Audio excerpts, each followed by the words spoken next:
Hello students, आप सभी का स्वागत है आपका अपने YouTube channel A to Z NCERT facts में। तो आज हम लोग शुरू करने वाले हैं एनसीईआरटी 12th क्लास का इकोनॉमिक्स।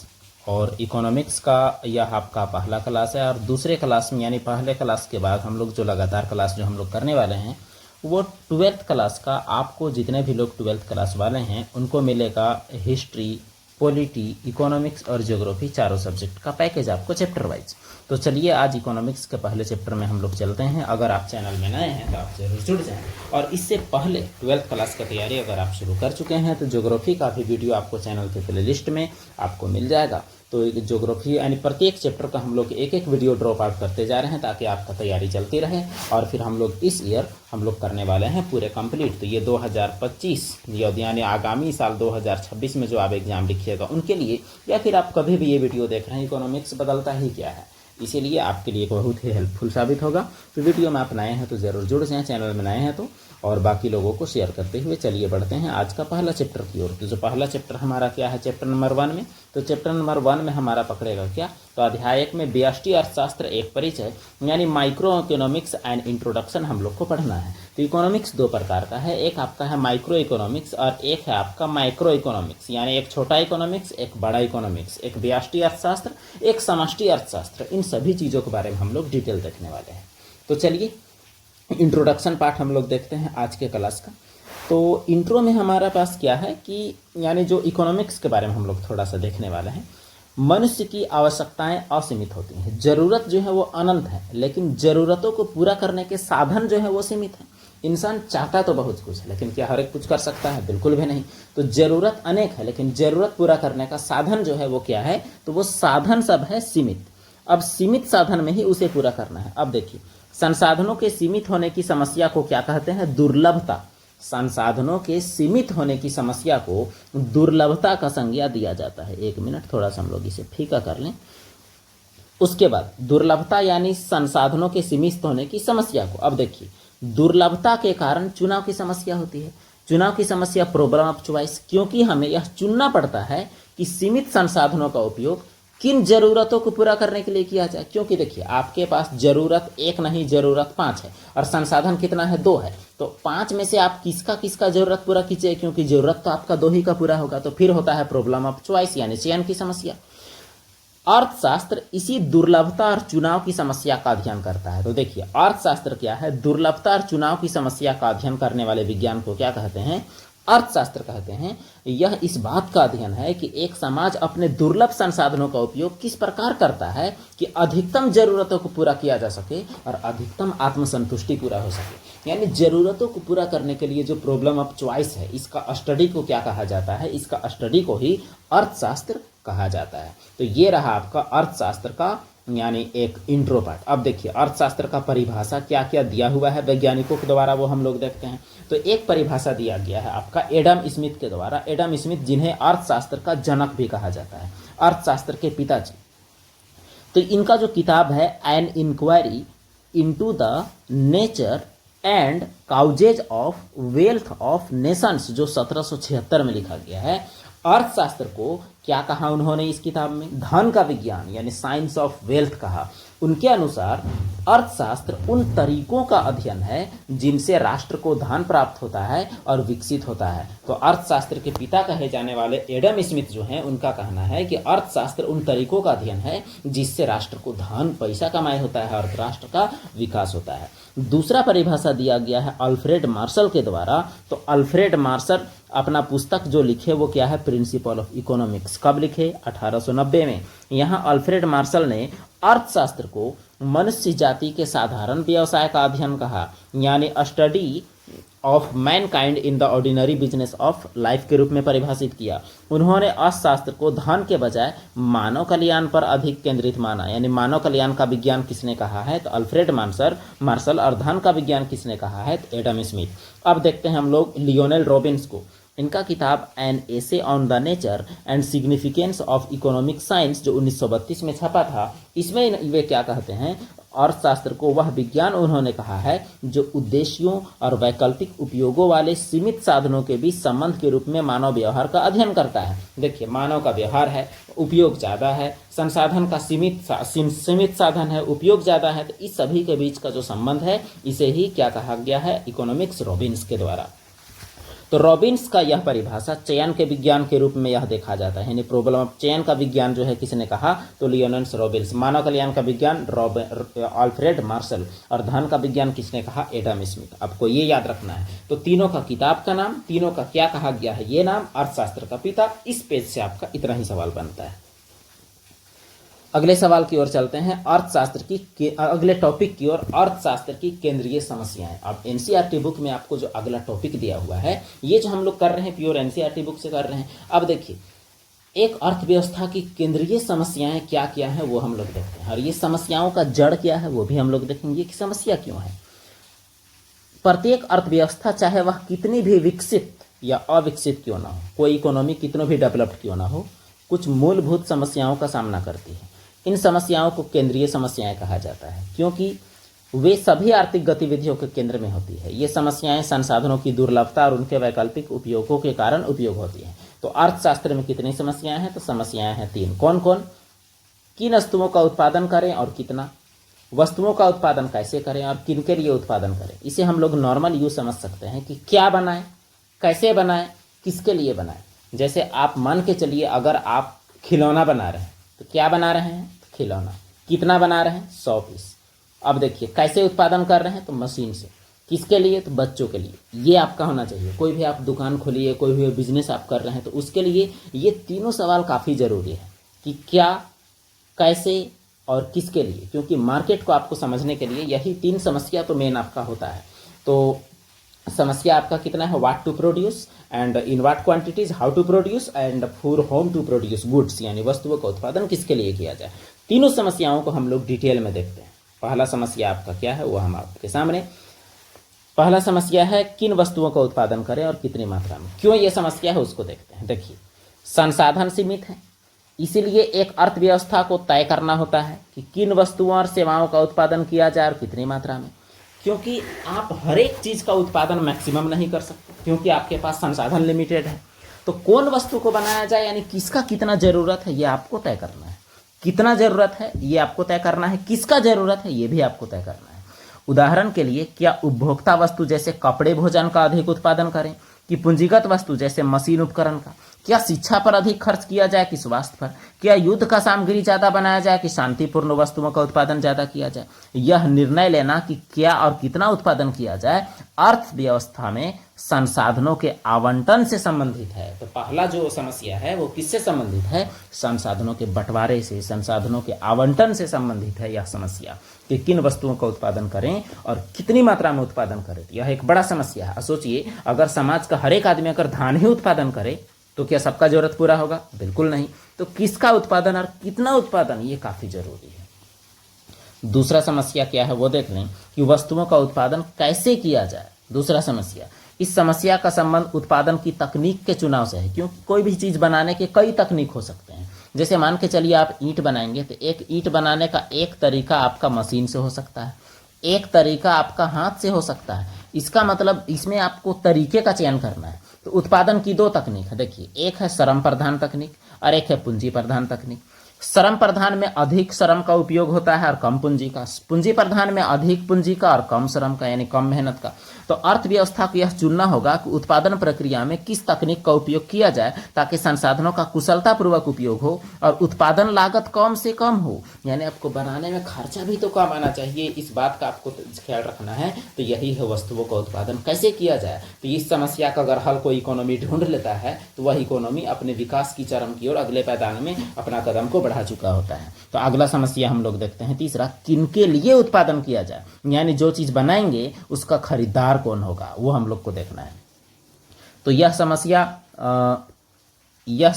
उत्पादित वस्तुओं और सेवाओं के वितरण से संबंधित है, कि किसको किसको समाज में दिया जाए। अर्थव्यवस्था को यह तय करना होता है कि उत्पादित वस्तुओं और सेवाओं को समाज के विभिन्न वर्गों के बीच कैसे वितरित किया जाए, क्या उत्पादन उन लोगों के लिए किया जाए जो अधिक भुगतान कर सकते हैं यानी महंगे चीज का, या समाज के सभी वर्गों के लिए समान रूप से सामाजिक न्याय के आधार पर उत्पादन किया जाए। यानी यह आय और धन के वितरण से संबंधित है। यानी किसके लिए, गरीब वर्ग के लिए कि अमीर वर्ग के लिए, क्या चीज बनाया जाए। सोचिए अगर केवल आईफोन बनता तो हम लोग के हाथ में फोन नहीं होता, बाकी कंपनी सब फोन बना रहा है, इसीलिए सबके हाथ में है। क्या उत्पादन किया जाए, ये सभी मैंने तो रखता ही है, कैसे ये भी मैंने रखता है, लेकिन किसके लिए ये ज़्यादा मैंने रखता है। तो अर्थव्यवस्था की कितनी समस्याएं ये पूछा जाए तो आपका जवाब क्या होगा, 3 समस्याएं। क्या क्या डिटेल आपके सामने, आप नोट डाउन जरूर कर लीजिएगा। अब हम लोग देखते हैं अगला टॉपिक। अगला टॉपिक आपका क्या है, उत्पादन संभावना वक्र, प्रोडक्शन पॉसिबिलिटी फ्रंटियर या प्रोडक्शन पॉसिबिलिटी कर्व। ये उत्पादन संभावना वक्र क्या है, तो अब हम लोग देखते हैं। देखिए अभी हम लोग पीछे देखे कि क्या उत्पादन किया जाए, किसके लिए किया जाए और कितना किया जाए, और उसके बाद कैसे किया जाए। अब ये हम लोग देख लिए, लेकिन संसाधन सीमित है तो हम लोग कितना उत्पादन कर सकते हैं, इसी का बात करते हैं। देखिए उत्पादन संभावना वक्र एक ग्राफ है जिसका उपयोग अर्थव्यवस्था की केंद्रीय समस्याओं को समझाने के लिए किया जाता है।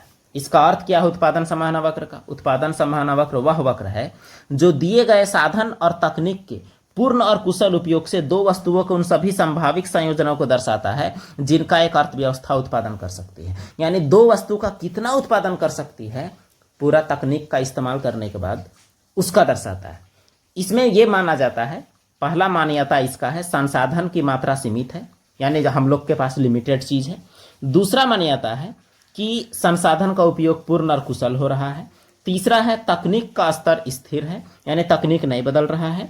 और चौथा मान्यता इस वक्र का है कि केवल दो वस्तुओं का उत्पादन किया जा सकता है। और पांचवा कि संसाधन सभी उत्पादन में समान रूप से कुशल नहीं है, यानी ऐसा नहीं है कि जो ईंटा बना रहा है वो दूसरा चीज भी यानी सोने का सामान भी उतना ही बढ़िया से बना पाएगा, ऐसा तो संभव नहीं है। तो ये मान्यता है। अब उत्पादन संभावना वक्र में क्या है वो हम लोग देखते हैं। देखिए ये रहा परिभाषा और मान्यता, केवल कॉपी में लिखने के लिए, लेकिन हम लोग को मेन समझना है वो आपका अगला पेज में है। इसमें इतना चीज मान के ही हम लोग उत्पादन संभावना वक्र बनाएंगे। अब देखिए उत्पादन संभावना का सेट बनता है, कैसे उसको देखते हैं। देखिए उपलब्ध संसाधनों की मात्रा तथा उपलब्ध तकनीक यानी प्रौद्योगिकी ज्ञान द्वारा उत्पादित की जा सकने वाली सभी वस्तुओं और सेवाओं के सभी संभावित संयोगों के समूह को अर्थव्यवस्था का उत्पादन संभावना सेट कहते हैं। अब ये बात को समझिए। मान के चलिए एक अर्थव्यवस्था कपास बना रहा है और अनाज बना रहा है, तो अगर कपास और अनाज दोनों मिला के उसके पास आदमी भी लिमिटेड है। देखिए आदमी जो है वो लिमिटेड है, पैसा भी उसके पास लिमिटेड है, संसाधन भी लिमिटेड है। अगर सारा चीज का खर्च वो कपास में करता है तो अनाज नहीं बनेगा, और अनाज में करता है तो कपास नहीं बनेगा। इसका मतलब ए बिंदु पर जब कपास केवल उत्पादन हो रहा है तो इसमें अनाज नहीं हो रहा है, और ई बिंदु पर अगर अनाज उत्पादन हो रहा है तो कपास नहीं हो रहा है। डी में आपका अनाज ज्यादा हो रहा है, कपास कम, बी में कपास ज्यादा अनाज कम, और सी में आपका दोनों बराबर हो रहा है। अब बात यह है कि दोनों बराबर, लेकिन बात यह है कि दोनों का मैक्सिमम नहीं हो रहा है। तो इसका एक सेट मिला, जैसे पॉसिबिलिटी ए है, ए पॉसिबिलिटी में अनाज 0 है और कपास 10 है। पॉसिबिलिटी बी पॉसिबिलिटी में क्या है कि अनाज 1 है और कपास 9 है। सी पॉसिबिलिटी में क्या है कि अनाज 2 है और ये 7 है। उसके बाद डी में ये 3 4 है और ई में ये 4 0 है, क्योंकि केवल एक का उत्पादन हो रहा है। तो यही जो आपका सेट जो मिला उत्पादन की संभावना का, इसे ही कहा जाता है उत्पादन संभावना सेट कहा जाता है। और यही है आपका क्या, उत्पादन संभावना वक्र, इसी को बोला जाता है जिसमें कोई भी दो चीज के उत्पादन की बात किया जाता है। अगर कोई कारखाना दो चीज बनाता है तो दोनों चीज का अधिकतम तो नहीं बना सकता है, पक्का अधिकतम नहीं बना पाएगा। एक चीज बनाएगा दूसरा छोड़ेगा, या तो दोनों को आधा आधा बनाना पड़ेगा, लेकिन दोनों का अधिकतम यानी दोनों का टॉप आप नहीं बना सकते। तो ये हुआ उत्पादन संभावना सेट। अब उत्पादन संभावना वक्र आप देख लिए, परिभाषा देख लिए, और यहाँ पर उदाहरण देख लिए कि उत्पादन संभावना वक्र क्या है। एक ऐसा वक्र है जो कोई भी दो वस्तु के उत्पादन के संभावनाओं को बताता है, ये आप जरूर लिखिएगा। अब इसका विशेषता क्या है इसको आप देखिए। वक्र का आकार क्या होता है इसमें, उत्पादन संभावना वक्र का यह होता है मूल बिंदु के नतोदर। मूल बिंदु के नतोदर का मतलब मूल बिंदु की ओर यह कॉनकेव होता है, कॉनकेव यानी अवतल होता है मूल बिंदु की ओर। और उसके बाद इसका कारण क्या है नतोदर होने का? बढ़ती सीमांत अवसर लागत के कारण। इसका सीमांत अवसर लागत बढ़ते जाता है, इसलिए यह नतोदर होता है। सीमांत अवसर लागत भी हम लोग पढ़ने वाले हैं। अब देखिए, उत्पादन संभावना वक्र के साथ साथ जैसे हम एक वस्तु का उत्पादन बढ़ाते हैं, दूसरी वस्तु की मात्रा का त्याग करना पड़ता है, क्योंकि संसाधन विशिष्ट होते हैं। सभी संसाधनों का उपयोग सभी उत्पादन में समान रूप से कुशलता से नहीं किया जा सकता है। इसलिए तो यही कारण है कि यह क्या होता है, यह अनतोदर होता है। तो यहाँ आपका पूछेगा कि नतोदर होता है मूल बिंदु की ओर, तो यहाँ पूछेगा कैसा होता है, तो नतोदर किस ओर, तो मूल बिंदु की ओर, ऐसा आपका पूछ सकता है। उसके बाद यहाँ देखिएगा गौर से, अगर आप कपास का उत्पादन कीजिएगा तो अनाज छोड़ना पड़ेगा। अगर आप इधर बढ़िएगा तो इसको छोड़ना पड़ेगा, जिधर बढ़िएगा दूसरे को आपको छोड़ना पड़ेगा। अब देखिए सीमांत अवसर लागत क्या है। एक वस्तु की अतिरिक्त इकाई का उत्पादन करने के लिए दूसरी वस्तु को छोड़ी गई मात्रा क्या है? सीमांत लागत है। तो एमओसी यानी मार्जिनल अपॉर्चुनिटी कॉस्ट क्या है? एक वस्तु की छोड़ी गई मात्रा और दूसरी वस्तु की प्राप्त मात्रा। कहे कि यहाँ आप देख सकते हैं इस कर्व में, थोड़ा सा गौर से समझने का प्रयास कीजिएगा। अगर हम अनाज तरफ बढ़ते हैं तो इधर आपका कम होता है, जैसे इधर हम बढ़ रहे हैं तो ये आपका इधर कम हो रहा है, यानी एक तरफ बढ़िएगा तो दूसरा तरफ कम होगा। कैसे, ये आप देख लें, देखिए ये हुआ एक, उसके बाद ये हुआ, ये हुआ। अगर हम इधर बढ़ रहे हैं यहाँ पर, तो यहाँ पर ई में यहाँ पर जीरो के ऊपर एक भी नहीं दिया, जीरो रहा। अगर यहाँ पर देखें थोड़ा सा बढ़ा, यहाँ पर देखें और बढ़ा, यहाँ पर और बढ़ा, यहाँ पर पूरा बढ़ गया, तो फिर अनाज जीरो हो गया। तो एक बढ़ेंगे दूसरा छूटेगा। तो इकाई बढ़ने के लिए जितना छोड़ा जाता है उसे ही कहते हैं हम लोग सीमांत अवसर लागत। और सीमांत अवसर लागत के बढ़ने के कारण यह क्या होता है, यह नतोदर होता है मूल बिंदु की ओर। तो अगर आपको उत्पादन संभावना वक्र बोला जाए, इस तालिका को बनाइएगा, इसको बनाइएगा और इसको लिखिएगा। ये वाला परिभाषा, ये परिभाषा आप लिखिए, बस मान्यता पूछा जाए आपको ये लिखना है। जरूर आप नोट करें, इसमें इंग्लिश वाले को नोट ना करें, कोई टेंशन वाली कोई बात नहीं। अब देखिए उत्पादन संभावना वक्र में हम लोग बिंदुओं को समझते हैं। अब देखिए ए बिंदु में केवल कपास उत्पादन हो रहा है और ई बिंदु में केवल अनाज उत्पादन हो रहा है। इतना तो आपको समझ में आ गया है। अच्छा, ई यहाँ जो बिंदु में B C D E, A B C D है, यहाँ उपयोग हो रहा है, संसाधनों का उपयोग हो रहा है, कहीं कपास में कहीं अनाज में, बिल्कुल हो रहा है। तो वक्र पर कोई भी बिंदु, यानी ये कर्व में इसमें कोई भी बिंदु अगर है तो वहां पर बताता है, ये देखिए पहला नंबर क्या है, वक्र पर कोई भी बिंदु जैसे बी सी डी संसाधनों का पूर्ण और कुशल उपयोग को दर्शाता है, यह प्राप्त करने योग्य और कुशल संयोजन है। दूसरा क्या है, वक्र के अंदर कोई बिंदु, जैसे यहां पर मान लेंगे यू, तो उसमें क्या है, संसाधनों का अल्प उपयोग को दर्शाता है, यानी जो कारखाना वाला है या जो भी अर्थव्यवस्था यूज नहीं कर पा रहा है। यानी इधर क्या है, इसका खिसकाव हो गया बाईं तरफ। तो बाईं तरफ कब खिसकेगा, जब कोई अर्थव्यवस्था अपने तकनीक का, अपने श्रम का पूरा इस्तेमाल नहीं कर पा रहा है, तो किधर खिसकेगा, तो उसका खिसकाव होगा बाईं तरफ। अब देखिए वक्र के बाहर कोई बिंदु मान के चलिए जेड, ये तीसरा नंबर देखते हैं। जैसे जैसे दिए गए संसाधन की तकनीक बढ़ता है, मतलब तकनीक के साथ वो होता है, तकनीक ही बढ़ जाएगा तो तब जाके, या संसाधन बढ़ जाएगा या तकनीक में सुधार होगा तब जाके किधर खिसकेगा, तो दाईं ओर। हालांकि यह प्राप्य नहीं है, यह अप्राप्य है, लेकिन फिर भी तकनीक अगर बदले तो ऐसा संभव बिल्कुल है। तो दाईं ओर खिसकने क्या मतलब है, तकनीक में इजाफा। बाईं ओर खिसकने का मतलब है कि यूज ही नहीं हो पा रहा है, और वही है इसका मतलब सब चीज सही है। ये रहा उत्पादन संभावना वक्र। अब हम लोग देखते हैं अवसर लागत का कॉन्सेप्ट। अब अवसर लागत क्या है वो हम लोग देख लें।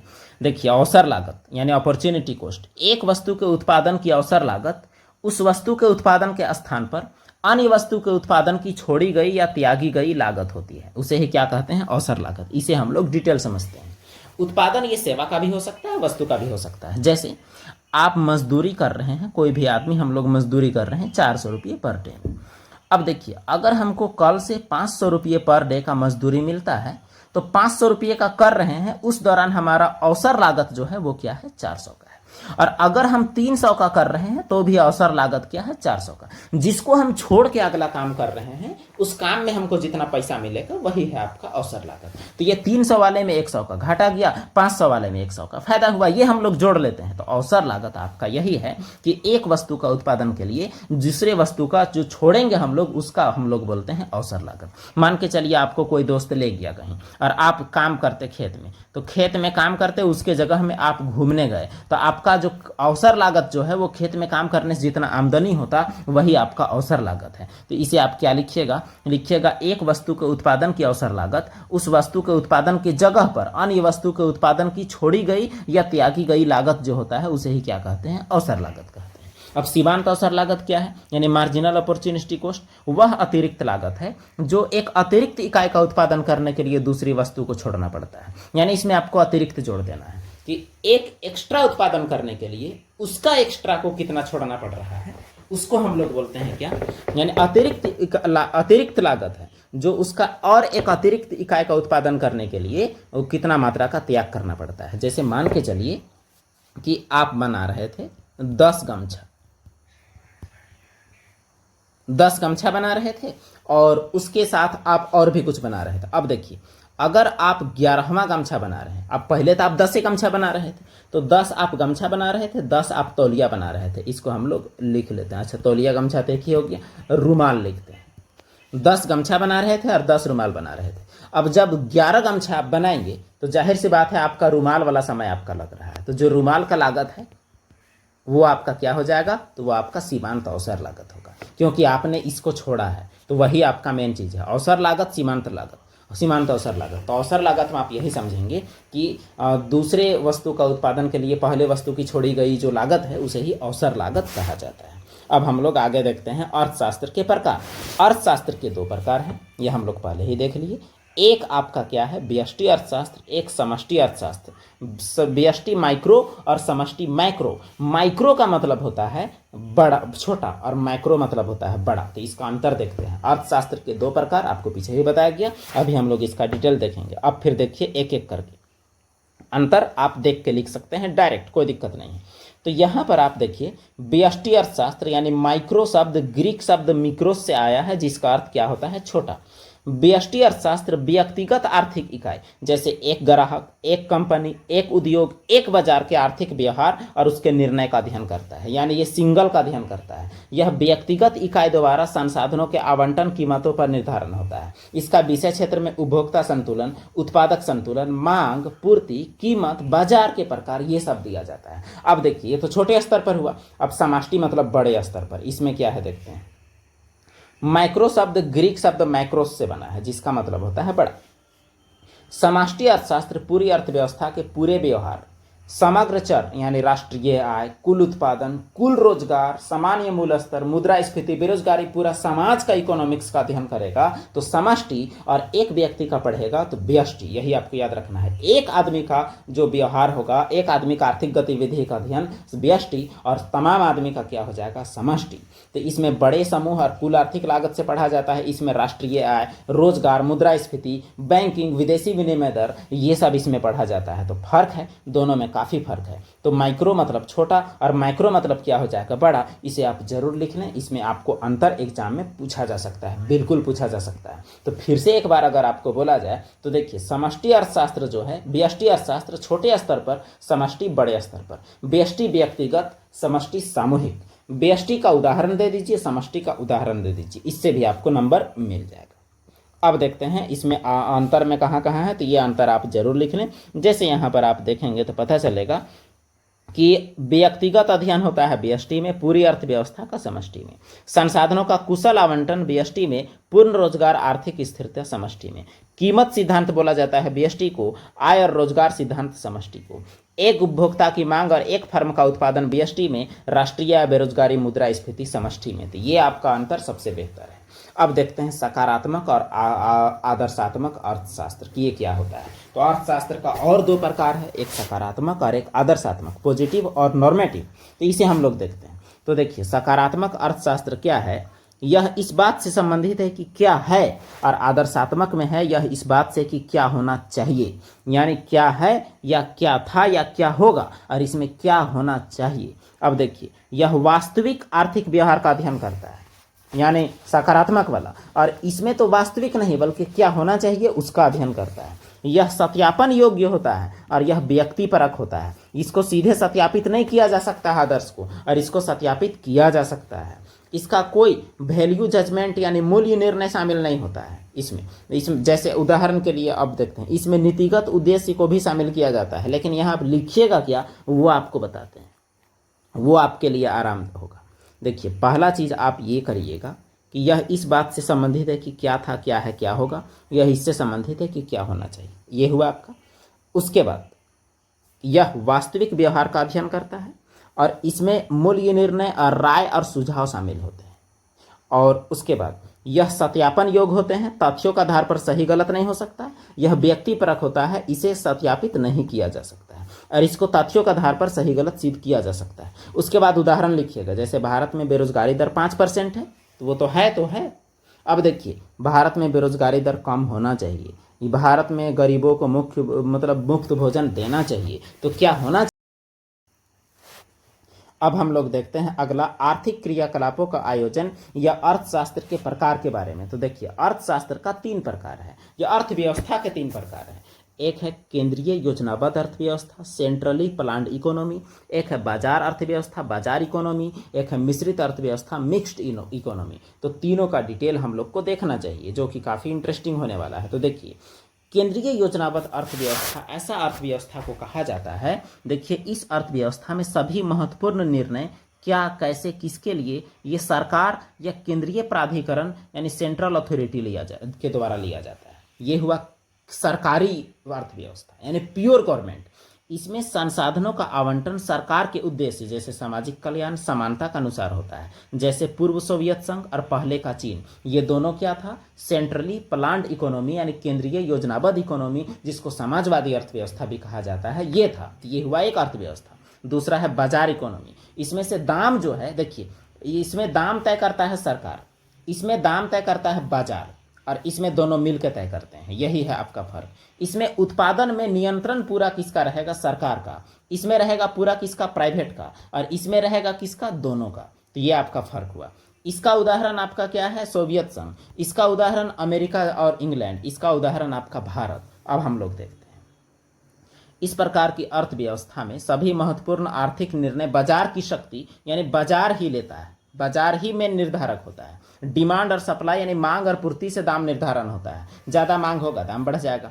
व्यक्तियों और उत्पादन उपभोक्ताओं के निजी फर्मों के निर्णय कीमतों के माध्यम से समन्वित होते हैं। सरकार हस्तक्षेप नहीं करता है, जो पब्लिक चाहेगा, जो प्राइवेट सेक्टर चाहेगा वही होगा। इसका उद्देश्य है अधिकतम लाभ, लेकिन जो पहले वाला जो था नियोजित अर्थव्यवस्था, उसका मकसद था सामाजिक कल्याण। इसका उदाहरण है अमेरिका और यूनाइटेड किंगडम, और इसका उदाहरण क्या है, सोवियत संघ। इसमें इंसान का भलाई, इसमें प्राइवेट सेक्टर का भलाई। अब ये जो आपका है, ये अर्थव्यवस्था जो योजनाबद्ध और बाजार का जो संयोजन है, इसमें सरकार और बाजार दोनों मिलकर नियंत्रण लेता है। कुछ क्षेत्र में जैसे रक्षा, रेलवे में सरकार होता है, बाकी में प्राइवेट होता है। इसका उदाहरण क्या है, तो उदाहरण आपका भारत है। तो 3 प्रकार का ये इकोनॉमी, ये आपके लिए काफ़ी महत्वपूर्ण है। ये तीनों प्रकार का इकोनॉमी का फिर से आपको एक बार अगर बताया जाए तो आपके लिए केवल इतना ही इसमें कहना रहेगा कि जो केंद्रीय योजनाबद्ध में सरकार मेन होता है, बाजार में प्राइवेट सेक्टर मेन होता है, और इसमें दोनों मेन होता है। अगला सवाल, उदाहरण तो फिर आपके पास है ही। अब अगला सवाल नहीं, अगला टॉपिक हम लोग देखते हैं। तो एमसीक्यू, तो जितना भी एमसीक्यू इससे हमारा हो सकता है वो सभी एमसीक्यू इसमें शामिल किया गया है। तो चलिए हम लोग तमाम ऐसे एमसीक्यू इस चैप्टर से जितने भी बन सकते हैं एग्जाम के लिए इंपॉर्टेंट, वो सभी हम लोग देखने का प्रयास करते हैं। तो पहला आपका सवाल क्या है वो देखते हैं। अर्थशास्त्र का जनक किसे कहा जाता है, Alfred Marshall, Adam Smith, Lionel Robins, JM Keynes. तो इसका सही जवाब क्या हो जाएगा, अर्थशास्त्र के जनक एडम स्मिथ को कहा जाता है। एडम स्मिथ को उनकी पुस्तक an inquiry into the nature and causes of wealth of nation 1776 के कारण अर्थशास्त्र का जनक माना जाता है। दूसरा सवाल, निम्न में से कौन अर्थव्यवस्था की केंद्रीय समस्या नहीं है, क्या उत्पादन करें, कैसे उत्पादन करें, किसके लिए करें, कब करें। तो इसमें से कब उत्पादन करें यह कोई समस्या नहीं है, 3 समस्या तो आपका ये तीनों ही आपका है। अगला सवाल, अर्थशास्त्र की मूल समस्या क्या है? गरीबी, असमानता, संसाधनों की कमी और असीमित आवश्यकताएं, बाजार की अस्थिरता की बेरोजगारी। तो अर्थशास्त्र का मूल समस्या है कि संसाधन कम है और जरूरत अनेक हैं, यानी मूल तो दुर्लभता ही है मेन समस्या।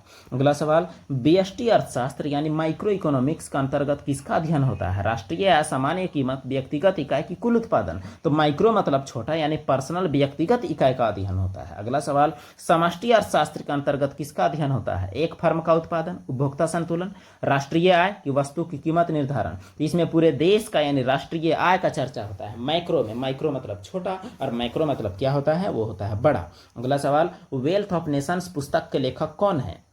अल्फ्रेड मार्शल, एडम स्मिथ, जेम्किंस की डेविड रिकार्डो। तो सही जवाब इसका क्या हो जाएगा? वेल्थ ऑफ नेशन पुस्तक के लेखक कौन है? तो एडम स्मिथ हैं।